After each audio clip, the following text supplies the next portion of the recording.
So, Mark, did you see the TSA approved way to save on your last night of hotel in Vegas? Or if you lose all your money, you can head to the airport, throw up your hammock, and call it a night. I know there's been many gamblers that have just gone to the airport a day early when they're broke and just kind of sit there and wait for their flights. And it reminds me of that commercial. Remember the commercial where the guy's in Vegas and then he ends up shaving his head to sell his hair because he has nothing left? Yeah, or the Family Guy episode with Peter Griffin. He loses everything. People have seen that. But I was crazy. I saw this tweet and I'm like, oh, this is an interesting idea. And then I looked at who tweeted it, and it was the TSA. Like, it was the government saying, get your hammock at the airport. What is going on in 2026? Just so they can write you a ticket or something, probably.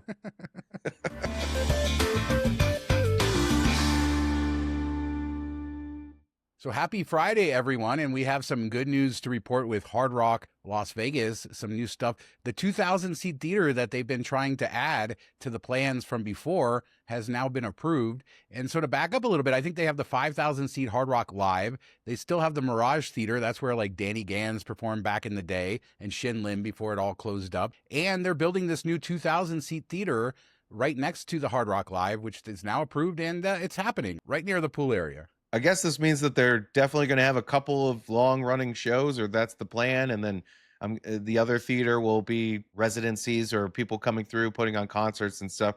So that's good to see. It's kind of dropped off where we have one or two mainstay shows at each casino. So it seems like they're trying to tap back into that vein of Vegas of yesteryear. Yeah, and this fits really well with the Hard Rock brand for entertainment, but I think you made a great point. We don't have a lot of multi-theater properties opening up. Resorts World, Fontainebleau both opened up with their big 5,000-seat theaters.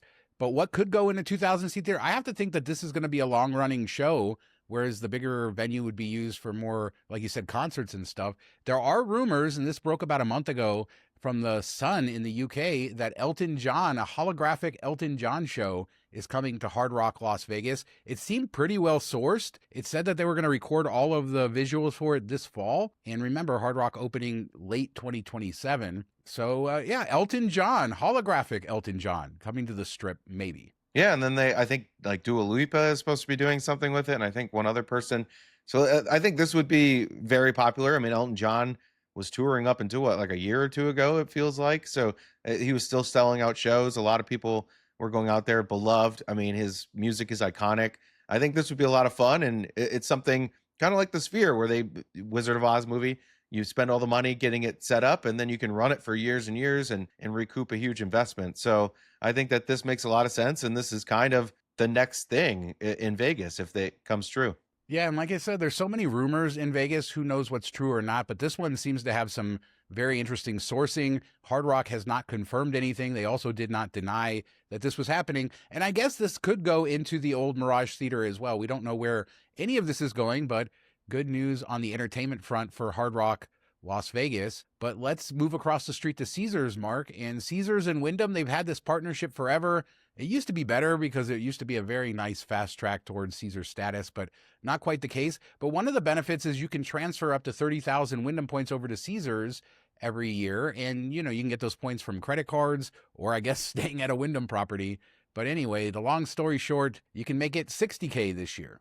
Yeah, and double the cap is great. And they do this once a year, usually at the end of the year. It's kind of weird that they're doing this in the summer, and you have until mid-September to complete that, and then it drops back down to 30K. So if you were going to move those points, you want to do it now.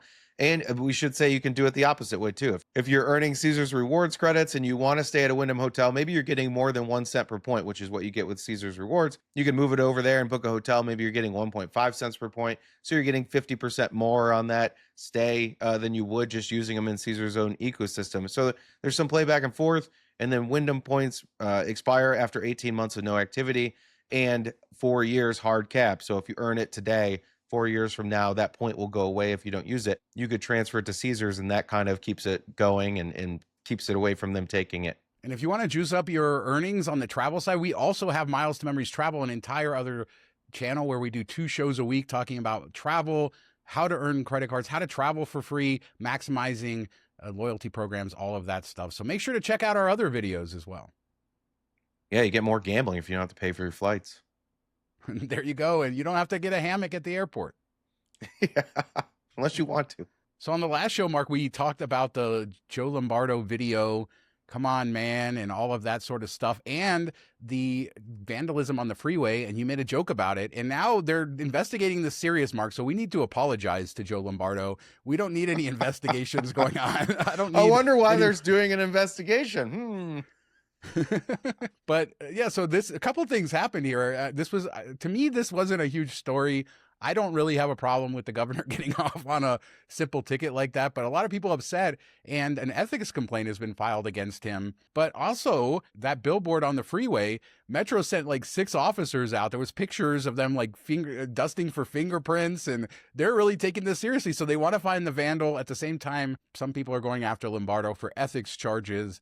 And look, again, 2026, what the hell? Watch, the only thing that comes out of this is the cop gets written up for not properly giving a ticket, and nobody else gets in trouble. And that's the one guy that like probably was trying to do the right thing and just walked away. So that would be sad to see if it does happen. But yeah, wasting the money and time. I mean, how much does it cost to run these tests, to have somebody out there to fingerprint it over a sticker? Just peel it off and move on. Like, you did something that wasn't great. Take it on the chin, move along. If you would have just acted like a regular human and not a governor, nobody would have had a problem. And note to politicians, if a police officer pulls you over, insist they give you the ticket. What is it, a couple $100 ticket? Imagine all of the praise he would get if that body cam and then you make sure the body cam gets leaked out so everybody sees you insist you get a ticket, and all of the free publicity, or cost you a couple $100 for a ticket. Or I don't know, maybe in this world, then everybody will just say you're terrible for running the red light. I don't know. Maybe you can't win. I think it would have played out better. You would have looked normal, like, hey, my bad. I shouldn't have turned there. And the guy said, well, you know what? I'm going to give you off a ticket. You say, you know, I deserve it. I know you're doing your job. Appreciate it. And move on with the day. And that comes out. That's like $10 million worth of ads right there that you paid $200 for when everybody covers it. And there you go. Let us know in the comments. Do you think it's crazy that they're investigating this, wasting resources, or is vandalism a crime? Should they go do that? Let us know. I mean, if you look at the claim filed, technically by the letter of the law, I think that he did what they said he did. And I'm all for them not prosecuting this one because, like, I think it's a waste of time. It's not a big deal. But they need to do more stuff like this because there are so many politicians, government officials that think they can just get away with whatever because, hey, I'm in this office or I do this, let me go. And it happens so much that maybe more people need to follow these. Mark's trying to get me in trouble here with the governor. I don't want, he lives in Michigan. But let's stay on a crazy story. The heart-shaped hotel. Yes, there is a proposed heart-shaped hotel for the Las Vegas Strip, and it is one step closer to becoming a reality. And this is the Skyvue site across from Mandalay Bay, where those big stacks, those big pillars of concrete once were erected for a Ferris wheel, and they've just been sitting there for 15 years. They made some alterations to the design. They had to make it a little bit shorter to get FAA approval, which they now have done. Their plans call for 752 rooms, a covered canopy like the Fremont Street experience, a little mini Fremont Street experience down on the South Strip. And it's all approved now with this beautiful heart. We got this new rendering of what it'll look like. It's weird, though, that they're going to build a third pillar. They're going to have this restaurant on the top of the pillars, and they're going to build a third pillar, and those pillars don't look anything like the pillars now. So are they going to shave them down, or just tear them down? Like, do you really need this restaurant? I mean, it'd be kind of cool. I don't have a problem with it. It'd be something unique and different. It's kind of crazy that these pillars haven't been torn down already just for being an eyesore or potential hazard. I don't know, but if you can repurpose them, okay, let's do it. And I think this is kind of a fun idea. It seems interesting. I don't know that it happens, though. Do you think this is like pie in the sky? I mean, some people think that. Other people think that he just bought the land. I think earlier this year that this a possible arena, right? This is one of the sites where an arena could be, or adjacent to, let's say, the Diamond Arena, stuff like that. So maybe this is just to get the land value up. And I don't think you go through all of this for that. I don't know, but it does seem like a very Vegas style project. I'd have to see more renderings of the inside, but the South Strip getting a lot of love, which is good to see. Yeah, watch the South Strip ends up outdoing the North Strip when it's all said and done. I mean, it could be because the attraction that you've been waiting for this is a crazy story. Top Gun, the attraction, what was that announced like last year, I think? And Paramount and their partners, they announced this, and they initially announced it for the Strat and said it was going to come by 2028, which we thought was weird that it was so far out. And I guess that's because they didn't secure everything. And they eventually announced it again without the Strat, but no location. And now they have closed on a location, and it is right between, I have to mention it, Mark, the Little Church of the West, where Elvis did not get married, and the Pinball Hall of Fame. Man, perfect location for it. I'm excited for this. Yeah, this is a great location. And I was thinking, I was like, the South Strip, the far South Strip, you have the new ballpark, but then all of this stuff south of that, it's a very interesting time there. We talk a lot about the North Strip, all the opportunity there. But even though there's not a lot of land left, it seems like things are happening. Yeah, and just imagine if Dreams ever gets built. Yeah, Dream Hotel still sitting there. But aren't you excited? You maybe finally the Top Gun bar. We have a location now. You can go play some pinball. You can go get married at the same place I did, all right next to each other. But yeah, I'm excited. That is a pretty sweet night. I think this is cool. Yeah, really. Yeah, you go. Well, I don't know about the marriage part, but you can always annul it the next day. But if you go have some drinks, have some fun, sing along with piano at the Top Gun bar, roll over to the Pinball Hall of Fame, play some games, walk over to Mandalay Bay, gamble a little bit. Like, you can have a lot of fun right in that little corridor. So I think that this is great, and I hope they do it well.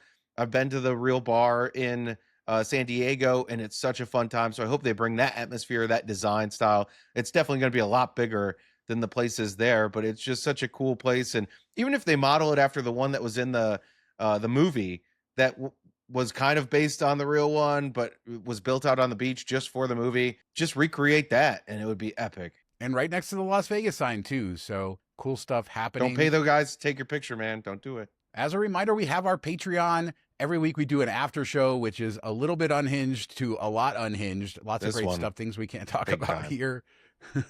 Patreon.com/MTM Vegas for all the information. Thanks to everybody who supports us over there. So we have some new pizza in Las Vegas, or some new places that opened with some old familiar faces, starting with Metro Sliceteria that opened near Sunset in the 215.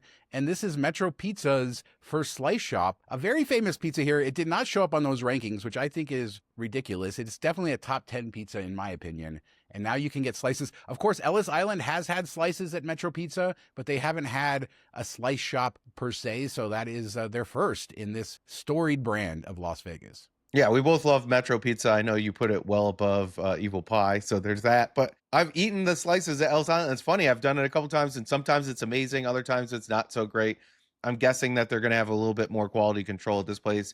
Everything that I saw in the pictures, videos, looks like a cool space. Looks like great pizza coming out. So I'm excited for this. And I should say, if you go to Metro Pizza, get the Metro crust. It's the thicker crust, so not the New York style slice. That is my favorite. It's kind of like a sourdough crust, very good, but a little thicker. But that is the way to go. But also, Signora Pizza Lab, open on Rainbow in Washington. And this is from Floriana Pastor, and she is a well-known award-winning pizza artist. These pictures you're seeing come from John Curtis Eating Las Vegas. He visited both of these, gave them positive reviews. So the city's resident food reviewer gave them a thumbs up. And this is a Neapolitan style, different styles there.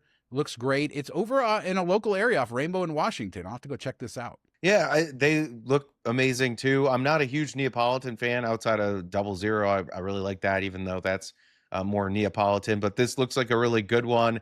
Sicilian's not my favorite style either, but that also looks good. And then you have to taste it. What's the flavor like? What's the crust like? All that stuff. But can we stop with the Italian way of not cutting a pizza? Like, did you see the fold thing where they're folding it up so you can walk and eat it? No, I just cut it into slices. I hate when you go to Italy and they don't cut it. Don't bring that here. They usually cut it in 4 slices. I mean, the Italians eat slices too. I know sometimes that can be the case, but I didn't notice that. I feel stupid. I didn't notice the whole folding. They folded the entire pizza up. They folded it over 4 times so you walk with it and you just hold it in your hand. I get that. That's kind of cool if you're like walking the strip or whatever, but that's not the case here. So I don't really see the need for it. It's kind of like an Italian thing, but no, just cut it up. Give me slices. Let's go. That's the beauty of a Neapolitan slice, Mark. It's nice and floppy. You can just fold it away. Oh, nobody likes flop. That's what she said. And that is your pizza coverage of the show. Shout out John Curtis, though. Both of these highly recommended. We love Metro and really look forward to this. So much good pizza in Las Vegas now. It's been a renaissance over the last 10 years. Yeah, that's what's so cool about people coming from all over and bringing their style of pizza into the melting pot that is Las Vegas. So let's take it to a darker space here. This was a video that Chris Holmes shared of kids at a machine and the parents filming it, I guess to do like a funny picture with your kid pretending that they're gambling or something like that. And I just have to say, don't do this. Yeah, I mean, we haven't seen this in a while, and I don't really notice kids a lot when I'm walking around Vegas. I feel like it used to be something we would see more often. And I know we've talked in the past about the rows of seats that they put right along the edge of the gaming floor, and you always see kids there with like iPads and the parents gambling right next door. And I have to think that the casinos do that on purpose, knowing that's what will happen. We did have somebody email us that watches the show and said there's a lady with a kid in a stroller just sitting there gambling, and they took a picture of it, and because it was so odd, and nobody came up and said anything to them. At least they did come talk to this father. I don't know. It's just not a great look. Yeah, someone who as a kid was off to the side with parents gambling or a parent gambling, it's no good for the kids, and it also ruins the environment for everybody else. But it is an interesting thing about Vegas casinos compared to casinos many other places, because in a lot of places, kids can't even access the casino to walk through it. It's its own separate space with like restricted entry and stuff. But here, you need to allow kids. Like, that's the way they're all set up. They have to be able to pass through, and that causes a bunch of problems too. Yeah, they create space and think about how to allow kids to go eat at this place, but not go on the casino floor. And it's a little bit different than Vegas elsewhere. I mean, there still are a couple places that do it just like Vegas, where kids are allowed to walk through. But the really hard part, if you're growing up in Vegas, I know you grew up with this, is at the gas station, at the grocery store. They have all those machines and everything, or at a restaurant. And they don't really have the security. They're not going to tell you to get up and leave. So the kid just get stuck sitting there, standing next to the parent while they gamble a little bit. I have been at a gas station standing to the side while a parent gambled. It's no good. It's weird because nowadays, because of the smoking rules and stuff like that, a lot of times the machines in like grocery stores are hidden away more than they used to be. They used to be front and center when you checked out. Everybody would go hit up the machines on the way out. So that version of it has changed. Another thing about being a kid here is that you're going to bowling alleys and movie theaters and restaurants. And so you are in these casinos, and a lot of people from elsewhere would say, a casino is no place for a kid.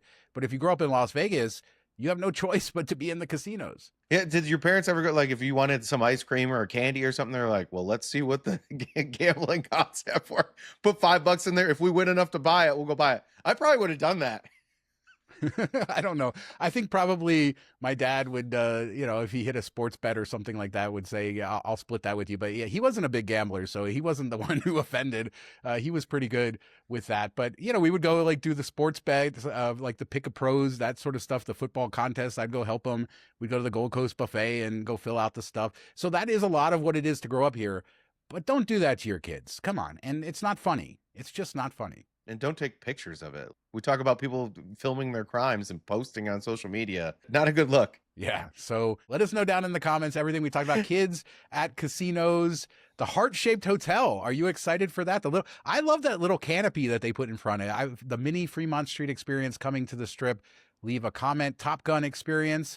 We do a few shows a week, and we will be back in a few days with another show. Thank you so much for watching. Talk to you next time. 12 hours overnight at the Nugget live stream. I think that's what is coming up next. Not walking Fremont Street at midnight, but Jerry's Nugget. I thought you were going to say my outro was 12 hours because it felt like yeah. Have a good weekend, everybody.